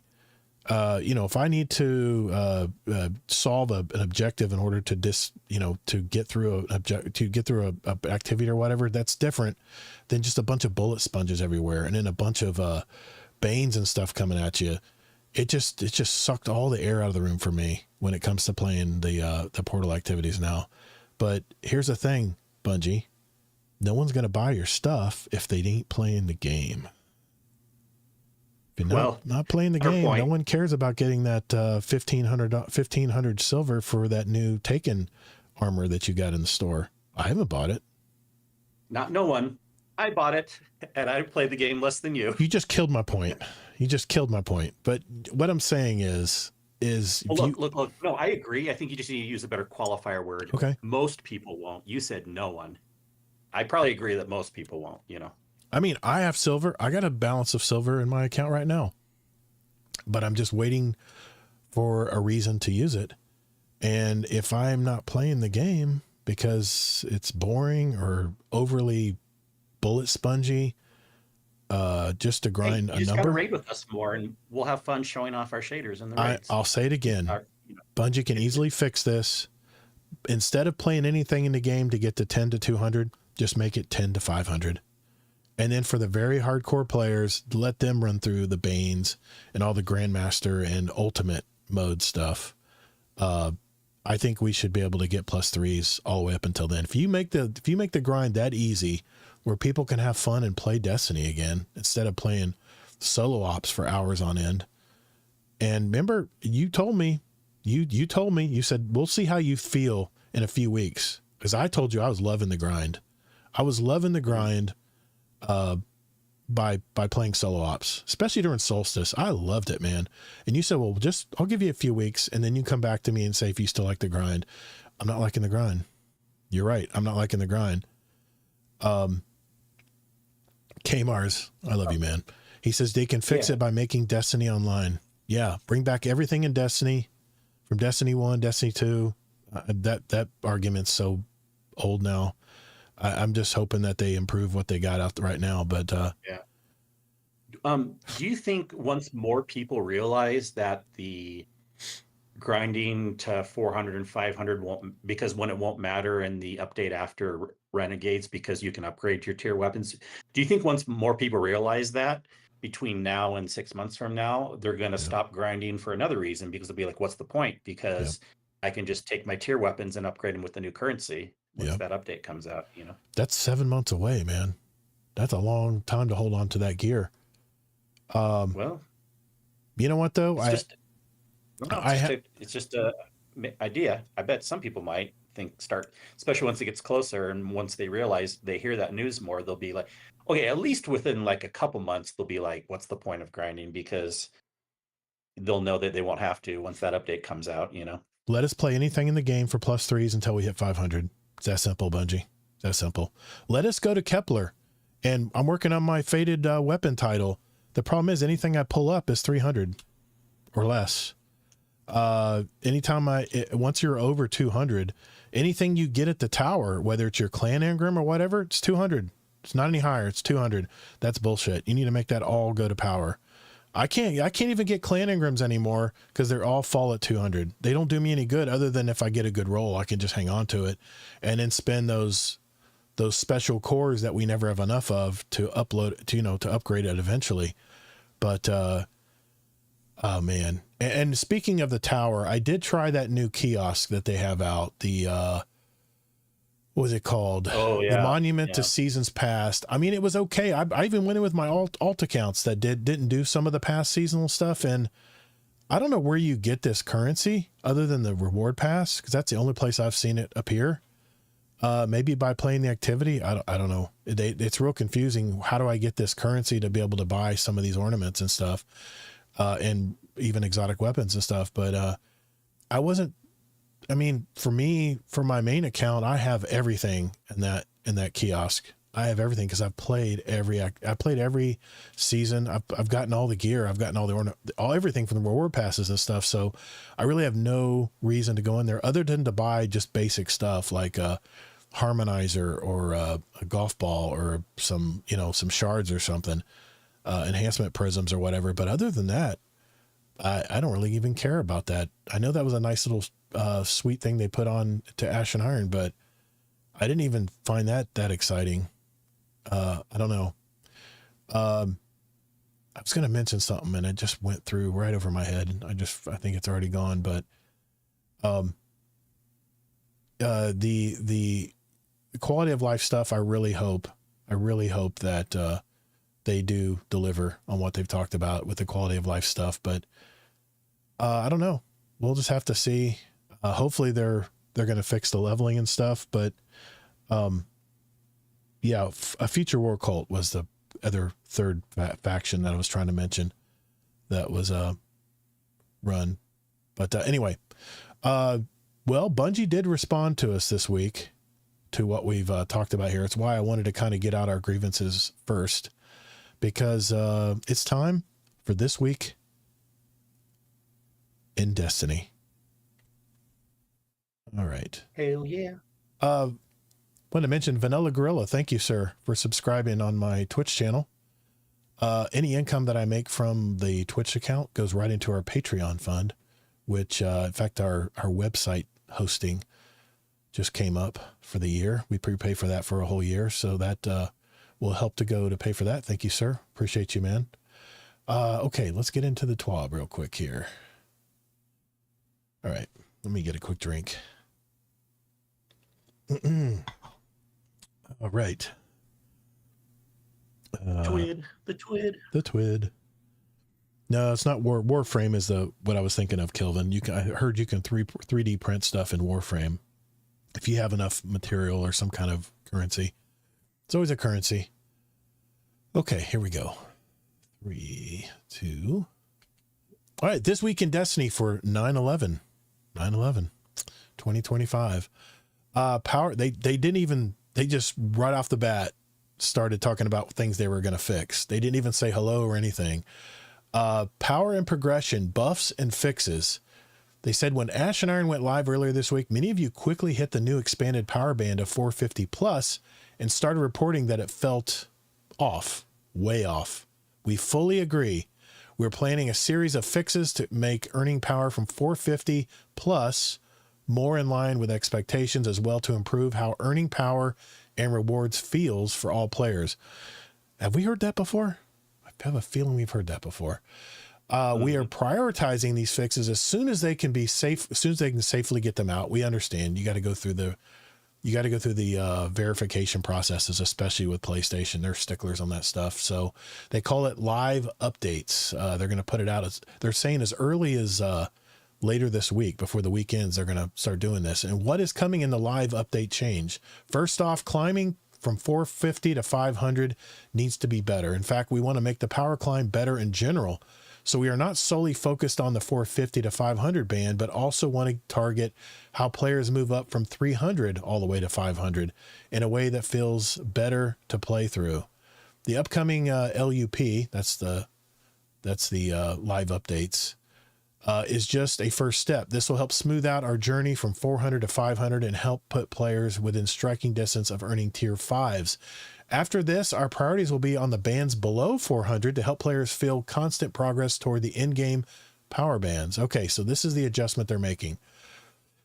If you get a platinum score when you're 450 to 500 power, A+ grades will give you +2 power, A grades will give you 2 power, B+ grades will grant 1 power, +1 power, and B grades now grant +1 power. C+ grades grant you at power level. If you get gold, which is 400 to 450 power, that's where I'm at. B grades now grant +1 power. C+ grades now grant gear towards your power level. In other words, at power. And silver, 300 to 400 power. C+ will now grant +1. So if you're in the 300, trying to get to 400, all you have to do is get a C+, and you'll still get a +1 power in the portal. On top of these changes, we also need to fix scores required to earn the associated grades. The below changes will relieve the pressure on getting higher scores by requiring fewer modifiers and therefore lower the power delta needed to get an A grade. So, reducing the number of modifiers needed to reach score forecast. They have a note here. How much this helps with your score forecast depends on where you are in the power climb. and granting everyone the featured gear score bonus by default. Okay. We will post on our D2 team accounts when it's live. We're targeting to ship this, like I said, the end of the week. They have a major patch coming on Tuesday, reset. It's 9.101. They shared this in last week's TWID, so I'm not going to go over all of it here. All power bands, players will have a chance for a prime income drop per portal activity completion reward from 450 to 500 power increased up to +3 power, was +2. And they talk about all the activities here. A lot of them being the, looks like fire team ops for most of them, or pinnacle ops. They basically increasing everything to 1 by 1. Next, we have some herds of timers added in the portal or too low. We're increasing these. Avalon increasing to 35 minutes. Presage, increasing to 20 minutes. Additional changes coming in Ash and Iron. Finally, we have hearing feedback that reclaim rewards feel undertuned. We're looking into this along with reports from other timers that may need adjustment as our planned LUP goes into effect and the additional improvements go live next week. We will continue to monitor feedback and make adjustments. Now back to our regularly scheduled programming. They talk about the Renegades, Vidoc. They talk about Ash and Iron is here. I need some more red hibiscus. That's why they put the also the Renegades preview before First. Ash and Iron, because yes, you got to lead with good news. Of course, that was smart for them to do. Future sandbox tuning. I did want to read this because this was pretty cool. I thought this was pretty neat. Our folks in the sandbox team are working hard on some new tuning for all 3 classes, several subclasses, and a bunch of abilities. Their goal is to implement these in Destiny 2 Update 9.15, coming in October. Okay, I thought this was coming next week. All right. There's going to be a new passive trait for Warlocks. You're going to get a 10% bonus to grenade energy regeneration, a 5% additive bonus to damage grenade damage. The following Warlock constructs now count as grenades: Ionic Sentry, Hellion, Bleak Watcher, Child of the Old Gods, and Arc Soul. Chaos Accelerant now grants 2 grenade charges. Scatter Grenade's been improved multiply in several ways. Axiom Bolt will detonate twice. Vortex Grenade will actually draw enemies in twice. That's good. The other grenades too, the Spike, Suppressor, and Void Wall grenades are getting changed as well to a little bit better. Stasis Glaval Harvest. The Stasis Shard creation no longer has a cooldown in PvE. All right, for Titan, Howl of the Storm now grants 2 melee charges. Changed Stasis crystal spawn pattern and added for more crystals. Now slows enemy players instead of freezing them. The Cryoclasm increased fragment slots from 2 to 3. Tectonic Harvest, Stasis Shard creation no longer has a cooldown in PvE. Void Unbreakable, this is the Word of Dawn. Reduced grenade energy drain, reduced forward movement slowdown, increased fragment slots, and Blast now disorients enemies. Bastion no longer increases cooldown in PvE. Finally, the Hunter, new passive trait, increases passive movement speed bonus. This is now equivalent to the old tier 10 mobility. Increase Hunter default sprint speed from 8 meters a second to 8.6. Hunters now have a 10% bonus to weapon equip speed. Marksman's Dodge now picks up nearby ammo bricks on activation, reloads all weapons. I think there's an exotic that does that. Strand, Suspending Slam no longer increases cooldown duration. Suspending enemies with Suspending Slam now gives Woven Mail. Duration scales with the number of enemies suspended. Threaded Spectre increases fragment slots from 2 to 3. Solar, on your mark, rescaled stack count to a maximum of 10 stacks. And they show there's different precision things that get even more, or shows how it's built up. Golden Gun, Deadshot, refunds ammo on Golden Gun final blows instead of munitions. Stasis, the Grim Harvest. Stasis Shard creation no longer has a cooldown in PvE. So during our live stream for Renegades and Ash and Iron this week, we mentioned a few other buffs and changes we're exploring. We're still working through this space. As we have more details, we'll communicate before in Renegades. I'm bummed. I thought this was coming next week. It turns out this isn't coming until October. Well, I'm bummed. I thought the Exotic Mission was coming this week, and it's not till October. That is a bummer. I was really looking forward to these because I talked about them in the past 12, but all right. The good news is the extra update for the Warlock. What I was saying a couple episodes ago is people weren't really caring about the how like the buddies would give you count for grenade stats and perks. I mean, that's great news, but we wanted more just overall grenade damage. Well, now they confirmed that the new passive trait, Yep. 10% bonus to passive grenade energy and 5% additive bonus to grenade damage. So I that's got you. good news. Yep, that is. Yep. That is. There's a new trials weapon coming this week. Yep, this week. Ever Burning Glitz. It's a kinetic rapid fire auto frame, and they're bringing back the Burden of Guilt. Iron Banner's next week, and this is really bummed me out. It's not a new armor set. It's a reprised armor set, which I already have. But this will of course have the new... they gotta put all the new armor sets in Eververse instead. I had to go there. I thought I was looking forward to playing Iron Banner. I was even going to take a break from Borderlands 4 to play Iron Banner because I figured there's a new armor set coming. That's what I've been hearing. And apparently it's just a reprised armor set. And it's one I have already. It looks ugly to me. Do you like it? It's one of my least favorite. It's too gaudy. Yeah. It's too flamboyant, especially that Warlock helm. Anyway, it's the Iron Chromate set. It does have two new, you know how they'd have the weapon, the armor set bonuses now. I do like these set bonuses. This is very nice. If you wear 2 pieces of the Vigilant Watch, two pieces of this new reprised gear, it's called Vigilant Watch. As your health gets lower, your weapons going increase stability and handling. That didn't make sense. I don't know who wrote that. Weapon final blows while your shields are depleted heal you. That's big, and especially in Iron Banner. 4 pieces is called Iron Conviction. When your shields become broken, you gain increased ammo generation, flinch resistance, and damage resistance against nearby combatants for a short time. Final blows extend this effect. That's very powerful. In Crucible, that's very nice. Very nice. Along with the new armor, completing Iron Banner matches have a chance to award returning weapon, the Finite Impactor, an adaptive solar hand cannon with some interesting perk combos for both PvP and PvE, along with the Fenutria Farah spreadshot hand cannon and the Ribbon Trail trace rifle, which I already got from Arms Day. I already got the rolls I like for those, so I'm not going to worry about that. And don't forget about the Submersion Crossbow, which has a low chance to drop in any portal activity right now. I've heard it is extremely rare to get that crossbow. Anyway, you have to. Cross was going for it. If you do it on ultimate mode, it's pretty guaranteed to drop. I think it's at least a 50-50 chance or something, but maybe a little lower. But like, it's again though, you got to be super tryhard to run ultimate mode, and you also have to be 500 power, I believe, 450 or 500. And you also have to have 3 people. You're not going to be going in solo for that. No. They got a new comp emblem. Bungie Bounty for Good is back. Starting September 18th, 10 a.m. It's benefiting the Hispanic Heritage Month partners, the El Centro de la Raza, a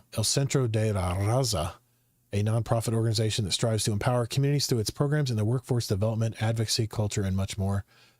That is a Crucible head-to-head. If you win the Crucible against the players, is that the dev team that's going to play? It doesn't say who. I guess they're going to announce you're going to be playing against.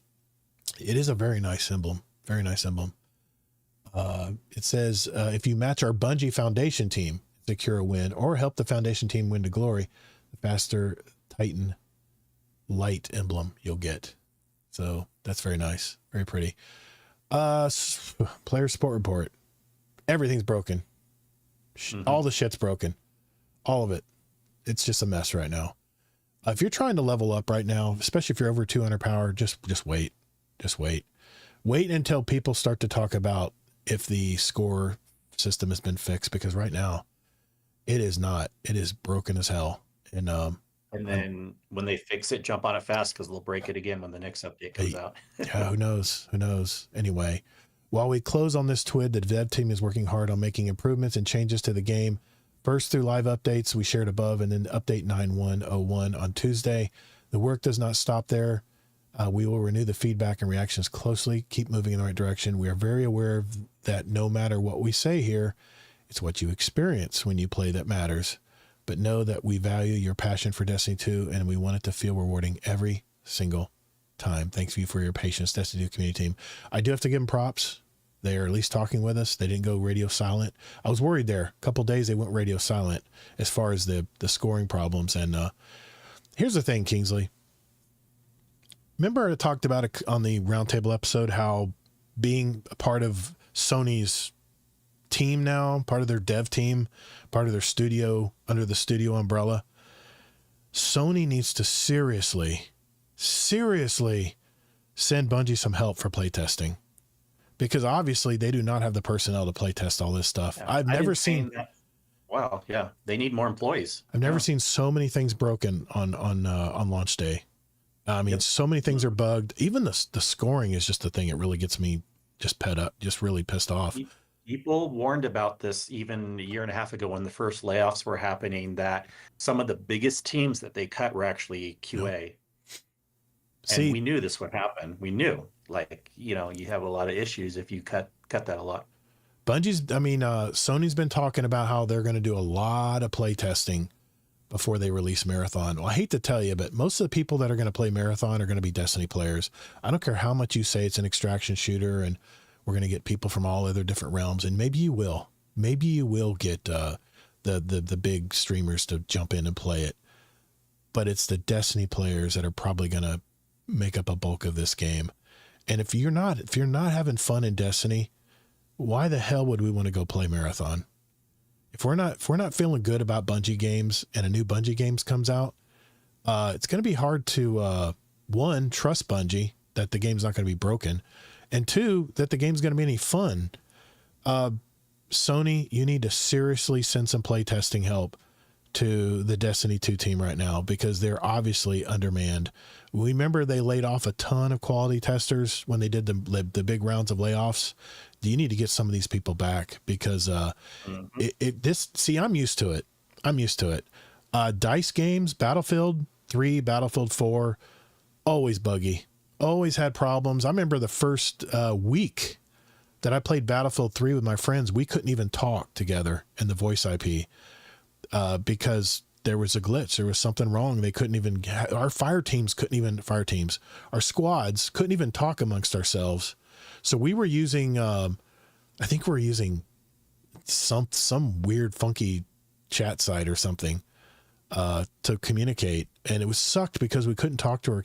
I'm used to bugs. I'm used to bugs in games, but man, the systems, when they fall back and you're having issues with scoring and trying to level up and trying to get your get from 400 to 500 even, I thought it would be +3s and easily.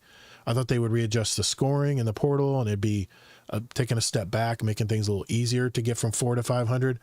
Man, I just, like I said, it's just so crazy right now. And they mentioned that they're working on it. So I'll mention something next week if that is the case. But so far I'm just not really happy. So I think that's been abundantly clear this show. I don't want to be negative. I don't want it to be a total downer show. I mean, because we have a lot of awesome Destiny players out there who love this game like I do. And it's just in a weird spot this week. Again, I'll say this a million times. People don't get to say what your intentions are. You don't have to say negative. You can just say realistic, however you're feeling right now, Yep. If we start saying we can't say our opinions because they're negative, then we're in a scary spot. So negative is only if you're saying it repetitive 5 times in a row and sounding whiny, but yeah. The one good thing that's come out of all this is I'm going to have zero FOMO when I play Borderlands 4. I'm going to have zero FOMO because I know what I'm up against, going back to play Destiny 2. And, I'm not going to be worrying about Destiny while I'm playing Borderlands 4, at least for now. So I'm going to have fun in Borderlands 4. I know they've increased and listened to their fan base and have changed all their systems, and I haven't ordered it yet, but I'm definitely probably going to play it this weekend. So anyway, all right, let's finally go to any questions we have for the show. We'll do that right after this. All right, man, I really hate to be shitting on the game. I really don't like to do that. you're not shitting on the game. It's I don't just know what been, you're. Are you worried like people are gonna think no, less of you or something? no, I'm Yeah. not worried. Thank you, Kmars for the follow, buddy. I see you there. Okay. Let's get into questions for the show. I'm going to move over to, sorry, chat. I'm going to have to leave chat for a second on And Discord. even with how bad it is right now, I'm sure we're gonna be more up come when the exotic mission comes out and the but at the same time, it's like if they're doing horrible and they have all these bugs where we're just supposed to be like, Yeah. everything's fine, don't worry. Okay. We have one Just question from Vanilla Gorilla, Destiny question, and then we'll go oh, I right love that. into our question of the week. Okay. All right, here we go. Destiny question. Yep. Okay. Yep. Here we go. 3, 2. All right, boys and girls, this is the part of the show where we get our questions from you guys, and it's been a light week. I honestly can't say I blame people because the mood in Destiny is not the greatest right now this week. But we had a question from one of our newer members, Vanilla Gorilla. He says, Trials of Osiris has had many revamps over the years. If you were in charge of Trials, what single change would you make to increase population and keep casual players engaged without running the competition, without ruining the competitive integrity? Well, I'll answer first, Kingsley. For me, the cheaters are really just running rampant, especially if you're playing on PC right now. And I know there's modded controllers and all kinds of issues we have to deal with, net limiting and stuff on consoles as well.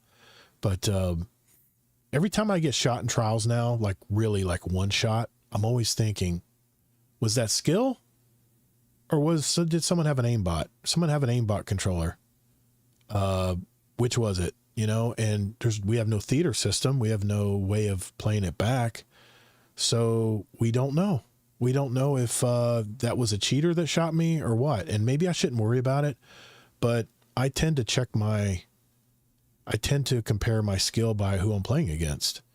And if there's one thing, cheaters obviously be the first thing. The one thing I would do if I was in charge of Trials, it's an in-game PvP game. So it has to be competitive. People play Trials because it's competitive. And man, years ago, it used to be the thing that people would tune into on Twitch was to see what Trials team, what was True Vanguard's team doing this week? How successful were they playing Trials this week? I used to tune into that every weekend.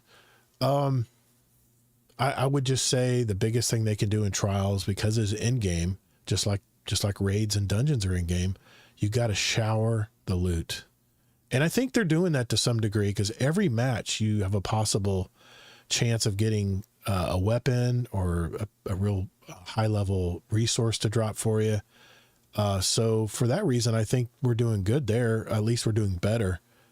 But I think that you got to reward people for their time, even if they're having a bad weekend and not going to the tower, the lighthouse. Even if you don't go to the lighthouse, you should have a ton of loot by the end of the weekend when you're playing. What about you, Kingsley? I know you don't play a ton of Trials, but if you were in charge, what would you do? Yeah. Well, I feel like they can't do anything because they already made that big change, 6 months or a year ago, where they did do a lot of things for the casual players. Because this specific question was increased population and casual players. Yep. So, and they did the change where you don't have to get Yep. 7 wins to go to the lighthouse. They did all these changes. You can get loot. You can get a lot more loot than you could before. Maybe not the raining thing you're saying, but it was still a lot better than it was. Yep. So, and even with that, it didn't matter. You know why? Because really the only thing that can solve this is you got to get the population up in general. It's a chicken and an egg scenario. Yes. And unless you can get the population up in general on the PvE side, there won't also be enough players on the PvP side to play the game of Trials. And the smaller the population you have, the more cheaters is an issue. If you have a large population, you don't run into the cheaters as often. The thing is too is I'm just being honest here, Vanilla Gorilla. Bungie has forgotten about the Crucible player long ago. They took all these maps away when they did the big giant sunset. They haven't added any maps in a long time. We had that 3-pack map, I think, a year and a half ago, maybe. Used to be with every Destiny DLC, there would be at least a couple new Crucible maps. But I don't know where the Crucible team is. I guess they're working on, I guess they all went to Marathon. That's all I can figure. But, they have really nothing new map-wise in Crucible, whether it's Trials or regular Control or whatever. There's no new maps.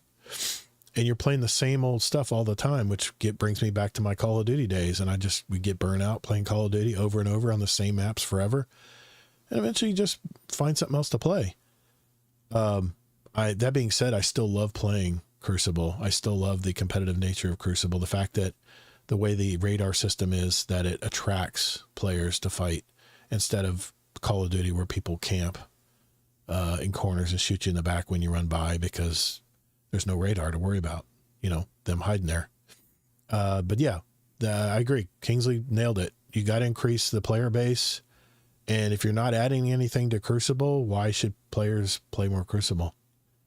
They've had a couple decent drops. I like the rocket sidearm that they have this Ash and Iron drop. That's a plus. But the problem is, who uses rocket sidearms in Crucible? I mean, they generally haven't been very competitive versus a really good rolled hand cannon or something. So anyway, sorry, I'm just in kind of a negative mood tonight. Don't need to be. I always try to be positive when it comes to Destiny. We have a question. Oh, Vanilla Grill actually asked a question in our Twitch chat. He goes, pick any raid encounter in Destiny 2 and explain how you would redesign one mechanic to make it both more challenging and more rewarding without making it artificially difficult. This is probably more up your alley, Kingsley. Yeah, but I don't know if I can come up with an answer that quick, though. We have to think on that one. Let me see. I'll go with Vault because I think all of the encounters in Vault are pretty lame and easy, so that'll be an easy one to make more challenging. We played it enough times. I would say for the first encounter where you're just kind of killing ads and keeping them, all you're really doing is making sure the big ad that comes out very rarely doesn't get to the Oracle, maybe they're called oracles too, but the lights. hole you're trying to defend. Right. Yeah. They're not the oracles that appear, but the conflicts thing or whatever that they sacrifice to. Yeah.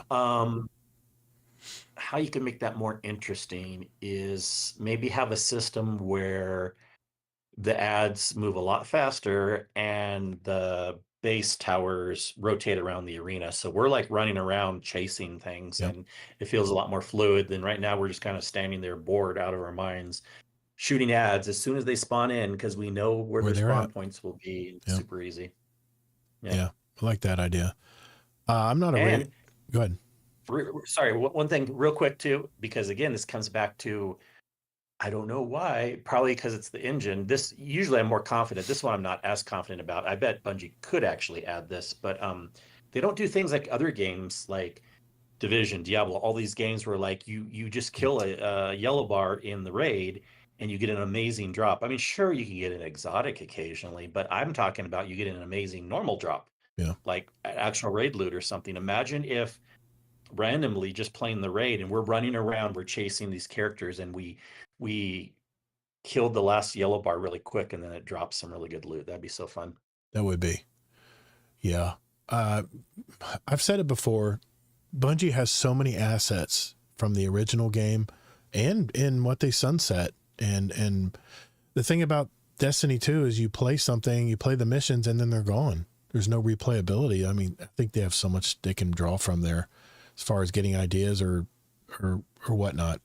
But you're more skilled at answering that question than I am. PvP is where I'm at if it comes to asking a question like that. I believe they all have an aimbot. Yeah, I hear you, man. I hear you, Vanilla Gorilla. All right, for our question of the week, I asked the question, after seeing the sneak peek at Renegades, what are your impressions? A, I liked it. B, loved it. C, meh. Or D, not a fan. 61% said they liked it. 23% said they loved it. 7% said meh. And 7% said not a fan. So we had a couple comments here. McMaximo said, they said your choices would make a difference, but I seriously doubt that. It's probably still going to be a fairly linear, just like Edge of Fate was, but still it looked and sounded awesome. Nothing quite like the sound of the lightsaber firing up or the blasters on a walker. Looks like a lot of variety too, which would be a nice change pace from Edge of Fate. And thank God Invasion is opt-in. Yeah, the Invasion is where you don't have to do the PvP part of that, which I thought that was a good addition, because some people don't want to invade. They just want to kill enemies as fast as they can to get the objective done.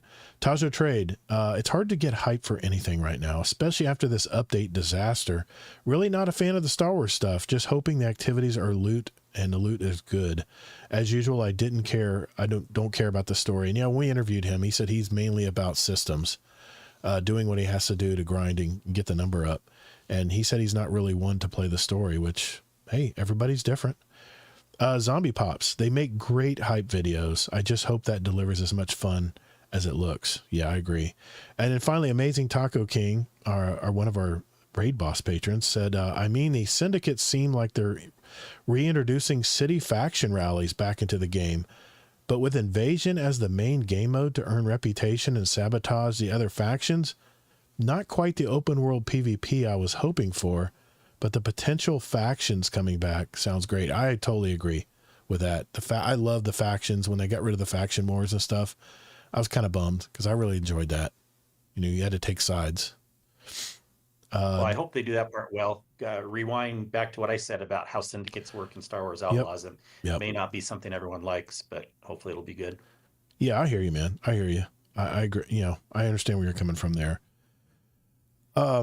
Yeah, Deadpool One Merc. I know it's okay to speak my mind. I'm usually the optimist when it comes to Destiny, but after this week, man, it's just hard to it's hard to be positive about this. It's hard to be positive this week. It's been a real down week. And I'm not really pissed. I'm just confused. What Bungie expected us to enjoy with this Ash and Iron update, other than a new reward track, which I do like. I'm not saying I don't like the reward track, but like I said, You're supposed to like the new Eververse. Man, the Eververse is nice. Maybe, anyway, not going to get down to that road. Yeah, no problem, Vanilla Gorilla. No problem, man. We love questions here on the show. I love to interact with our stream live as well. Hey, late breaking news. Oh. We have developed a live update to improve portal rewards and scoring. This just came out a little while ago from Bungie. It just dropped? Live update? They say you may need to sign out and sign back in for changes to take effect. It's a live update. That means you don't have to download anything. It's already in the server. It's built into the server. Yeah, you need to log out and log in. But yeah, I might try it tonight and see if things have improved. I'll report back. But you know what, man? I gotta say, I was worried my blood pressure would get a little too high tonight. But like I said, I'm disappointed. I'm confused. But Borderlands 4 is here, and I am really going to enjoy Borderlands 4. I've been waiting for this to drop, and in 1 hour, it'll be available on my PS5. I haven't bought it yet, but I'm going to watch a couple streams probably after the show here and see how people are enjoying it, seeing what's going on, and probably going to jump in and play. See what all this hype's about. So, and you said Green Man Gaming? You actually do it.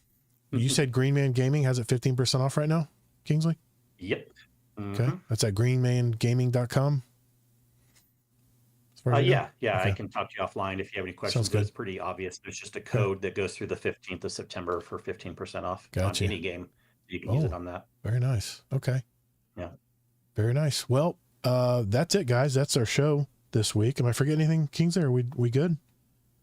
I think we're great. Yeah. I can't think of anything else to say, but also I would say like the sentiment's pretty similar for everyone. And, just because we're not saying positive things doesn't mean there's not still things to look forward to. Yeah. So it is what it is. And it's a great time to have gaming. Hop in Destiny if you enjoy it. Hop in other games if you enjoy it. And we'll be around to talk about it. Yep. And the live update just dropped in the servers. So if you're logged in right now and floating in space, make sure you log out and relog back in. And it should be live for you right now. And I'll probably jump in and just see if anything's changed. It's just fresh in my mind what I had to go through to just get a +3 at 403. So We'll have to see how that is. So thanks everyone who showed up to the live chat in their Discord, in our Twitch channel, and in our YouTube channel. That's Todd the Gator, TODD, THEGATR. That's how you can reach me in the Discord and online, Twitch, YouTube, X, all those places. That's where you can find me. And Kingsley, just to remind everybody, how can they find you, sir? Yeah, just I am listed as Kingsley Mac in the Discord, so feel free and message me at any point. Even if you have a question, you can DM me. No worries. My DMs are open. Scarlet, play Hollow Knight 2, Todd. Could be a fun. I looked at it.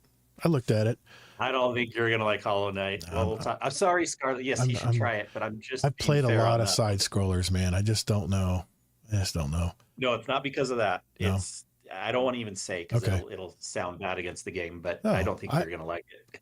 It's fine. I like shooter games. That's kind of my thing, Scarlet. So I'm glad that you're enjoying it, It is man. no Todd, Scarlet, and I supported the game earlier. I said it was a beautiful game. Yes, you did.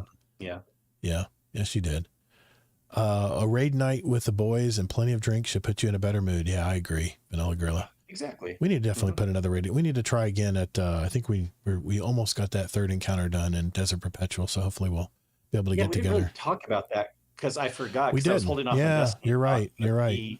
We did the raid again, and we kind of did the first encounters again before the third one. The third one is where we hadn't gotten through yet, but nonetheless, we still got through further on the third encounter. We got through a damage phase. The thing about our group is we're not A tier by any means, but we keep sticking at it, and I think we're learning more as time goes on. We're patient. We're patient. We just enjoy the process. We enjoy the game. Everybody has their job, and then we're getting better because we're putting more reps in, so we're getting through the encounters faster. Well, we hope to be, but I think next time we're going to start with the third one, so we have more brain power and more brain cells, and we don't have as much alcohol flowing. Our third one, which by the way is Hobgoblin. Because you can do it any order you want, but we'll start with Hobgoblin instead of do the other two first. Yep. Well, thanks everyone, and we will see you in the Discord. Later, Guardians. Have a good one.